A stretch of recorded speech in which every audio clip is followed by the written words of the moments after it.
The sun was mean that day. It sat in the sky like an angry orange, making everything below it hot and miserable. Marcus Thornwood pulled his hat down lower over his face. Nobody could know who he was. Not here. Not now. His fancy clothes were hidden under dusty, torn rags. His expensive boots were covered in old cloth to look worn out. Even his horse, Midnight, wore a saddle with holes in it, though the horse cost more than most houses in Texas. Marcus was the richest rancher in 3 counties. But today he looked like a nobody. A drifter. A man with nothing. That's when he saw her. At first, Marcus thought it was a scarecrow. Something the desert had spit out and forgot about. But scarecrows don't move. And this thing was moving just a little. A shake here. A tremor there. He rode closer. It was a girl. A young woman, really. Maybe 20 years old. And she was tied up in the strangest, most uncomfortable way Marcus had ever seen. Her hands were tied behind her back. Her feet were tied too. But that wasn't the worst part.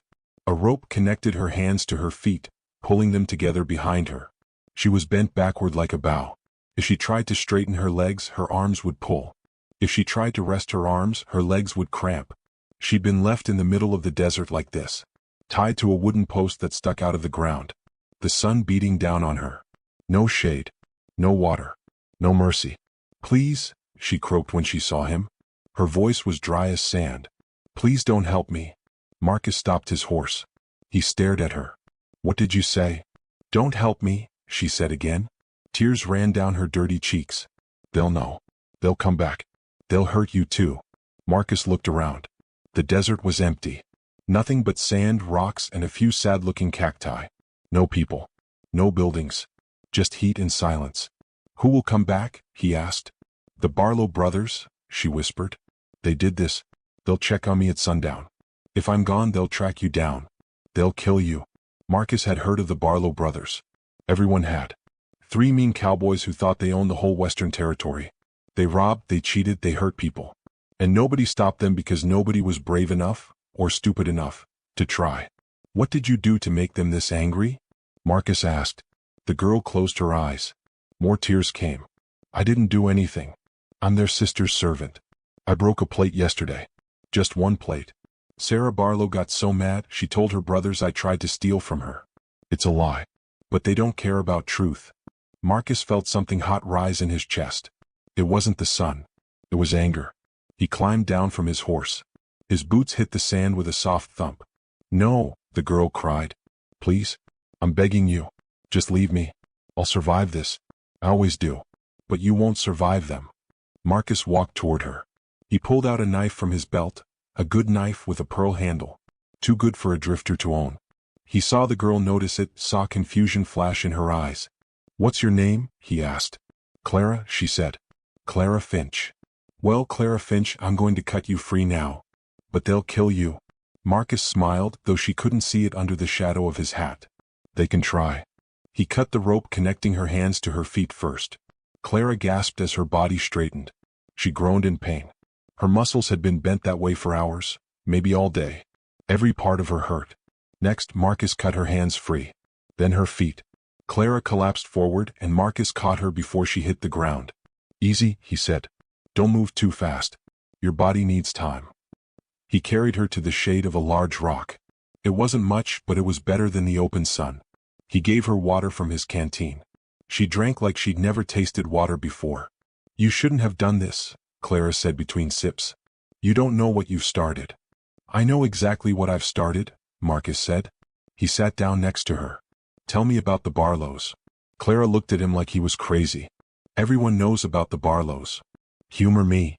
She sighed. "There's 3 of them. Dutch, Frank, and Little Pete, though Little Pete is the biggest one. Dutch is the meanest. Frank is the smartest. Little Pete does whatever they tell him to do. They work for their sister, Sarah Barlow. She owns the Crimson Rose Saloon in Dust Ridge. That's the town 5 miles west of here." "And you worked for Sarah?" "I cleaned her rooms, washed her clothes, cooked her meals, for $2 a week." Clara's voice was bitter. "Yesterday I was carrying a tray of dishes. I tripped on a rug. One plate broke. Just one. It wasn't even a nice plate. But Sarah screamed at me like I'd murdered someone. She called her brothers. Told them I'd been stealing from her for months. It's not true. I never stole anything." Marcus believed her. He could tell when people were lying. Clara wasn't. So they brought you out here? They threw me on a horse this morning. Tied me up like you found me. Dutch said if I survived until tomorrow morning, they'd consider my debt paid. But if anyone helped me, they'd kill us both. Clara looked at Marcus with scared eyes. And they will. They always keep their promises, especially the bad ones. Marcus stood up. He walked to his horse and pulled something from his saddlebag. It was a clean shirt, nicer than anything a drifter should own. Put this on, he said, tossing it to Clara. Yours is torn. While Clara changed behind the rock, Marcus thought about his options. He could leave Clara in Dust Ridge and ride away. He could give her money and tell her to start somewhere new. He could do lots of things. But he wasn't going to do any of those things. He was going to go to the Crimson Rose Saloon. He was going to find the Barlow brothers. And he was going to have a conversation with them. But here was the problem. Marcus Thornwood couldn't do that. Marcus Thornwood was too well known. If the richest rancher in 3 counties showed up defending some servant girl, people would ask questions. They'd wonder why he cared. They'd dig into his business. They might discover his secret. And Marcus had a very big secret to hide. I'm ready, Clara said, stepping out from behind the rock. The clean shirt hung loose on her thin frame. She looked tired and scared, but also grateful. Thank you for the water and the shirt. I'll find a way to pay you back someday. You're coming with me, Marcus said. What? No. I told you. We're going to Dust Ridge. We're going to the Crimson Rose. And we're going to settle this. Clara grabbed his arm. Are you insane? They'll shoot you the moment you walk through the door. Marcus smiled again. This time Clara saw it. There was something strange about that smile. Something confident. Almost dangerous. Let them try, he said. The town of Dust Ridge was exactly what its name suggested, dusty and full of ridges. Buildings leaned to one side like they were tired. The streets were dirt. Tumbleweeds rolled past like they had somewhere important to be. The Crimson Rose Saloon was the biggest building in town. It had a red door, red curtains, and a red sign. Everything about it screamed that it was the place where things happened, usually bad things. Marcus tied midnight to the post outside. Clara stood next to him, shaking. Last chance to change your mind, she whispered. Not changing my mind. Then at least tell me your name before we die. Marcus paused. He couldn't tell her his real name. Not yet. Maybe not ever. Call me Marcus, he said. It was close enough to the truth. They walked through the red door. Inside, the saloon was dark and smoky. Men sat at tables playing cards and drinking whiskey. Women in fancy dresses carried trays. A piano player in the corner played a sad song. Everything stopped when Marcus and Clara walked in. Every head turned. Every eye stared. At the back of the saloon, at the biggest table, sat 3 men. Dutch Barlow was tall and thin, with a scar across his cheek. Frank Barlow wore glasses and looked almost friendly, until you saw his eyes. Little Pete Barlow was built like a bull and had fists the size of melons. Standing behind them was a woman in a red dress. Sarah Barlow. She had dark hair piled high on her head and a face that might have been pretty if it wasn't so mean. Dutch stood up slowly. His chair scraped against the floor. Well, well, well. Look what the desert spit back out. Everyone in the saloon tensed. Some people got up and left. Smart people. Clara, Sarah said, her voice dripping with fake sweetness. I thought you'd be food for the buzzards by now. What a surprise. She's with me, Marcus said. His voice was calm. Steady. Frank pushed his glasses up his nose. And who are you, friend? Nobody important, Marcus said. Just a man passing through. You don't look like nobody, Dutch said, walking closer. You got a clean shirt. A good hat. That horse outside looks expensive under all that dirt. Marcus shrugged. Looks can deceive. So can people, Sarah said. She walked around the table, her dress swishing.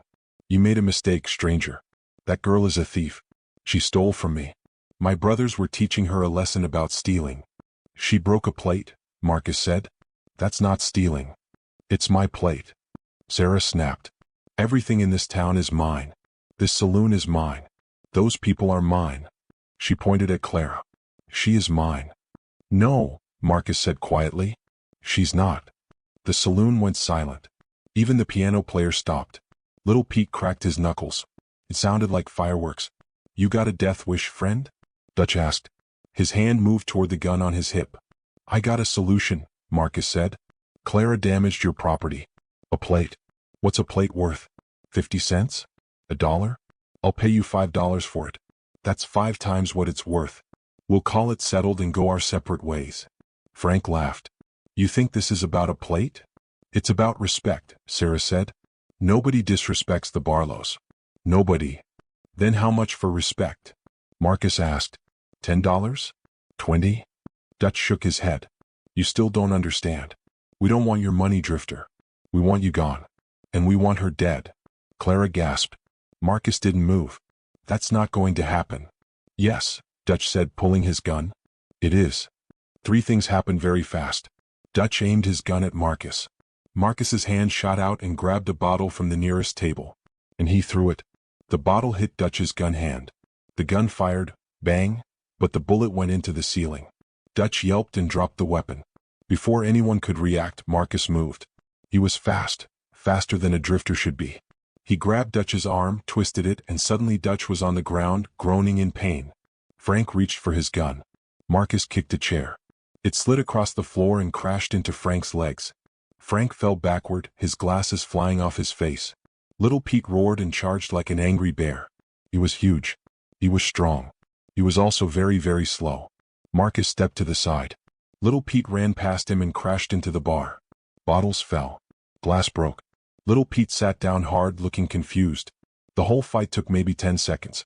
The saloon was silent again. But this time it was a different kind of silence. A shocked silence. Sarah Barlow stared at Marcus. Her mouth hung open. Who are you? Marcus picked up his hat, which had fallen during the fight. He put it back on his head. Like I said, nobody important. Nobody important doesn't fight like that, Frank said from the floor. He was feeling around for his glasses. Nobody important doesn't throw money around like that, Dutch added, still clutching his arm. Sarah's eyes narrowed. She looked at Marcus carefully. Really looked at him. At his hands, too clean for a drifter.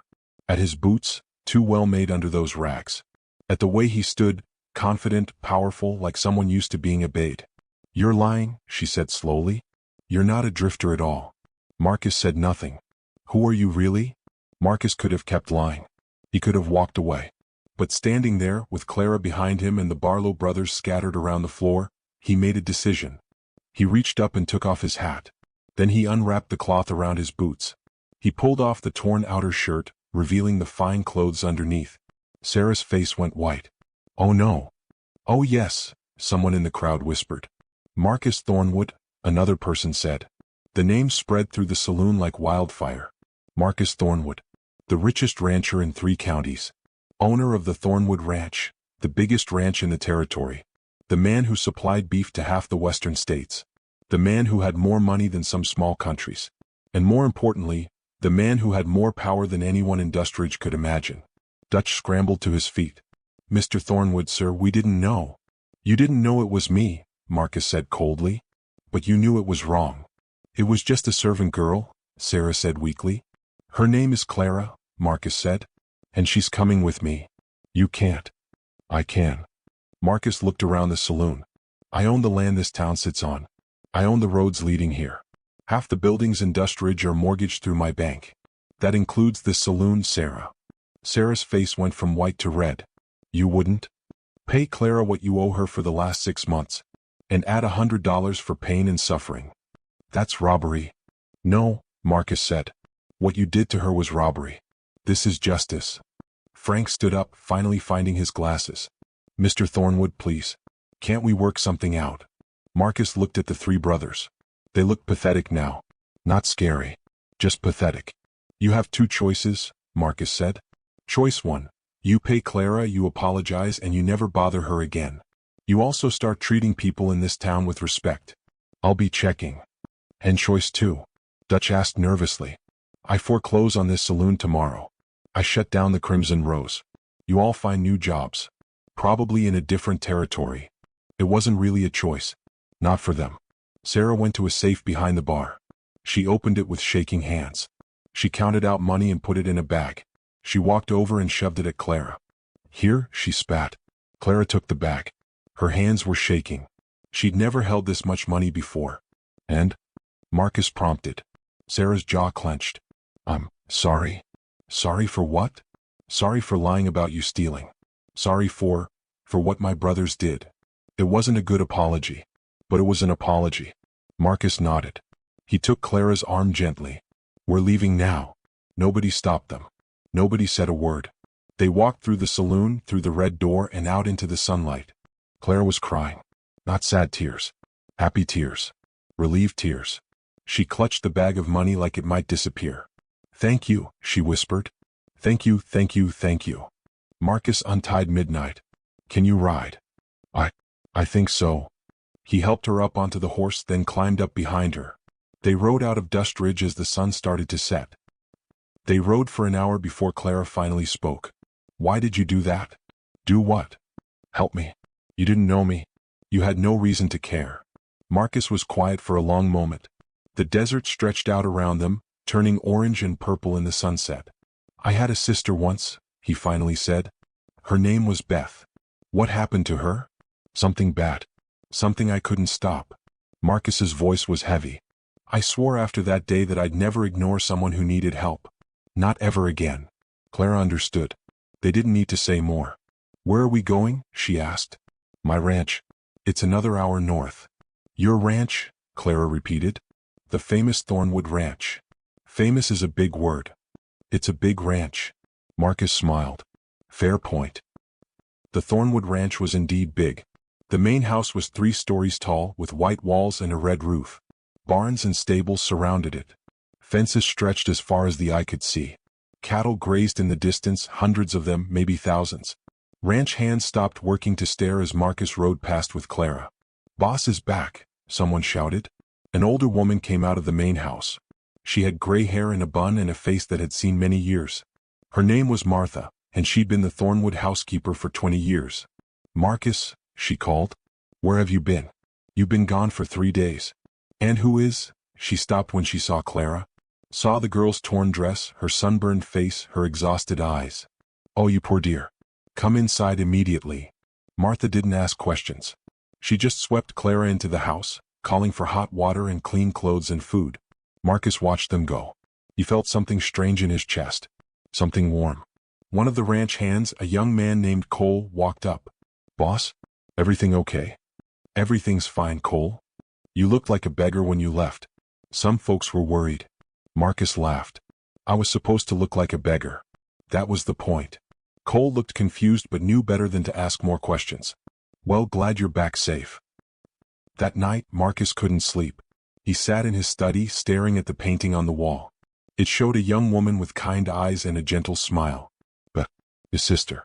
She died 10 years ago. Beth had been a servant in a rich man's house. The rich man's son had hurt her.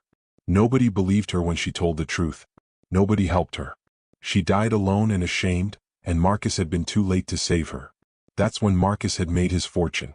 He'd worked day and night, making deals, buying land, building his ranch. He'd become powerful so that nobody could ever ignore him again. So that when he said, stop, people would stop. But with power came problems. People watched him. People asked questions. If Marcus Thornwood went around rescuing servant girls, people would connect dots. They'd remember Beth. They'd dig up the past. They'd learn his secret. Marcus Thornwood came from nothing. He'd been a servant's son himself.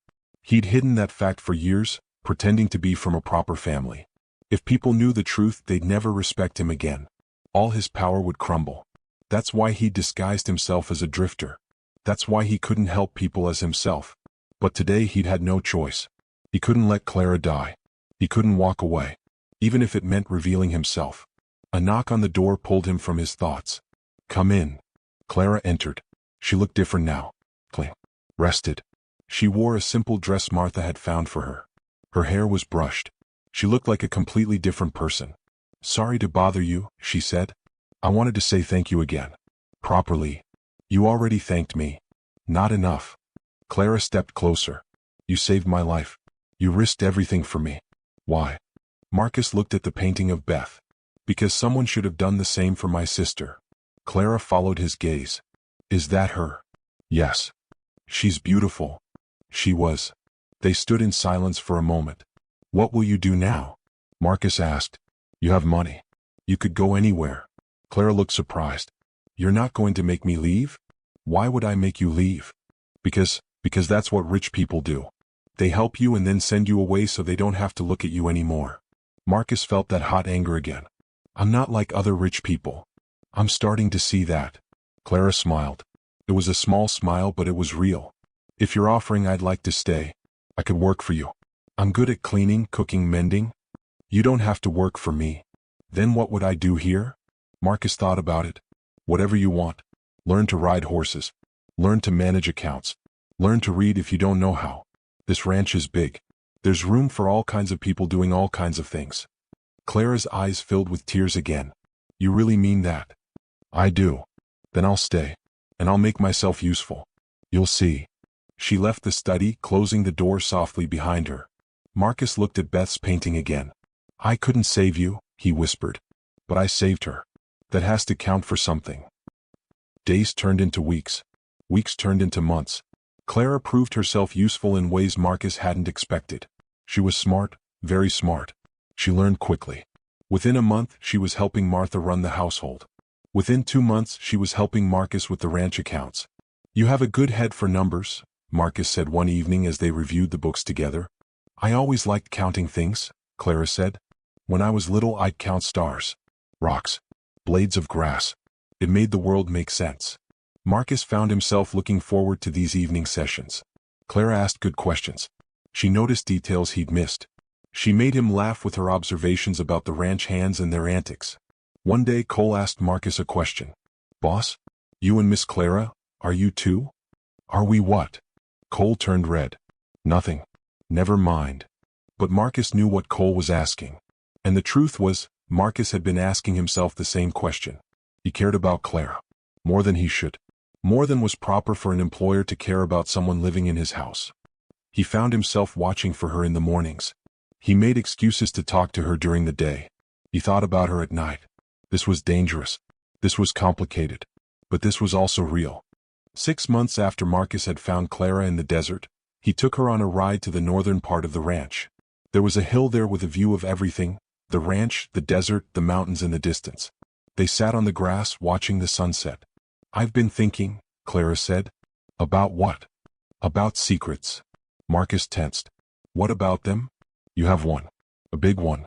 That's why you disguised yourself that day, wasn't it? You didn't want people to know Marcus Thornwood was riding around helping people.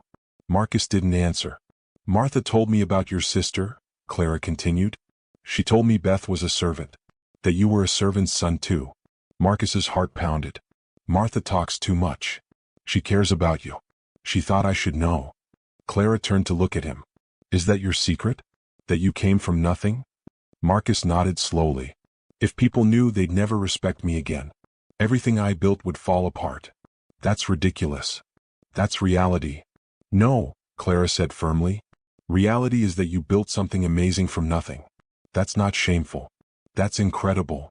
The world doesn't see it that way. Then the world is stupid. Clara took his hand. Marcus, you saved my life. Not because you had to. Not because it would make you look good. You did it because it was right. That's who you are. Not your money. Not your ranch. You. Marcus looked at their joined hands. He'd been hiding for so long. Pretending. Wearing masks. But with Clara he didn't have to pretend. I was afraid, he admitted. Afraid that if you knew the truth, you'd see me differently. I do see you differently, Clara said. I see you better. Something inside Marcus cracked open. Something he'd kept locked away for years. I think I'm falling in love with you, he said. Clara smiled. Good. Because I think I'm falling in love with you too. They kissed as the sun set over the desert. It was a good kiss. A perfect kiss. The kind of kiss that promises more kisses to come. A year later, Marcus and Clara stood in front of the Dustridge Church. The whole town had come to watch them get married. Even Sarah Barlow and her brothers were there, looking uncomfortable but polite. Martha cried happy tears. Cole cheered loudly. The ranch hands threw rice. Marcus wore his finest suit.